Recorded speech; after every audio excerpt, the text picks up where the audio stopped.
ನನ್ನ ಮಗ ಓದೋದಕ್ಕೆ ಅಂತ ಹೊರಗೆ ಹೋಗಿದ್ದ. ಆರಂಭದಲ್ಲಿ ಎಲ್ಲನೂ ಚೆನ್ನಾಗೇ ಇತ್ತು. ಆದರೆ ಕೆಲವು ದಿನಗಳ ನಂತರ ಅವನ ಸ್ವಭಾವದಲ್ಲಿ ಬದಲಾವಣೆ ಕಾಣಿಸ್ತು. ಅವನು ಮನೆಗೆ ಬಂದಾಗ ಯಾವಾಗಲೂ ಅವನ ಸ್ನೇಹಿತರ ಜೊತೆನೇ ಇರ್ತಾ ಇದ್ದ. ಒಂದು ದಿನ ಅವನ ಪ್ಯಾಂಟ್ ಜೇಬ್ನಲ್ಲಿ ನನಗೆ ಸಿಗರೆಟ್ ಪ್ಯಾಕ್ ಸಿಕ್ತು.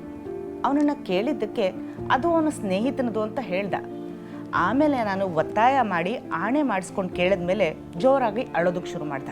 ಅವನು ಅಳ್ತಾ ಹೇಳ್ದ, ಅಮ್ಮ, ಈಗ ನನಗೆ ಈ ತಂಬಾಕು, ಸಿಗರೇಟು, ಮದ್ಯ ಇದೆಲ್ಲದರ ಅಭ್ಯಾಸ ಆಗಿದೆ. ಆದರೆ ನನಗಿದು ಬೇಕಾಗಿಲ್ಲ, ಇದರಿಂದ ಹೊರಗೆ ಬರಬೇಕು ಅಂತ ಕೇಳ್ಕೊಂಡ. ಅವನ ಈ ಸ್ಥಿತಿ ನೋಡಿ ನನಗೆ ತುಂಬ ಹೆದರಿಕೆ ಆಯಿತು. ಏನು ಮಾಡಬೇಕು ಅಂತಲೇ ಗೊತ್ತಾಗಲಿಲ್ಲ.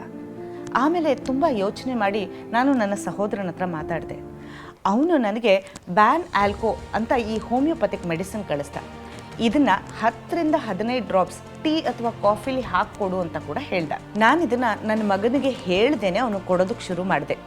ಕ್ರಮೇಣವಾಗಿ ಇದನ್ನು ತಗೋತಾ ಇದ್ದ ಹಾಗೆ ಅವನಲ್ಲಿ ಬದಲಾವಣೆ ಕಾಣಿಸ್ತು. ಅವನ ಸ್ವಭಾವ ಸ್ವಲ್ಪ ಮುಂಚಿನ ಥರನೇ ಆಗೋದಕ್ಕೆ ಶುರು ಆಯಿತು. ಅವನ ಸ್ನೇಹಿತರಿಂದ ದೂರ ಇರೋದಕ್ಕೂ ಶುರು ಮಾಡ್ದ. ಈಗ ನನ್ನ ಮಗ ಮೊದಲಿನ ಥರನೇ ಸಹಜವಾಗಿ ಆರಾಮಾಗಿ ಜೀವನ ನಡೆಸ್ತಾ ಇದ್ದಾನೆ. ಇದು ನನ್ನ ಬ್ಯಾನ್ ಆಲ್ಕೋಯಿನ ಅನುಭವ.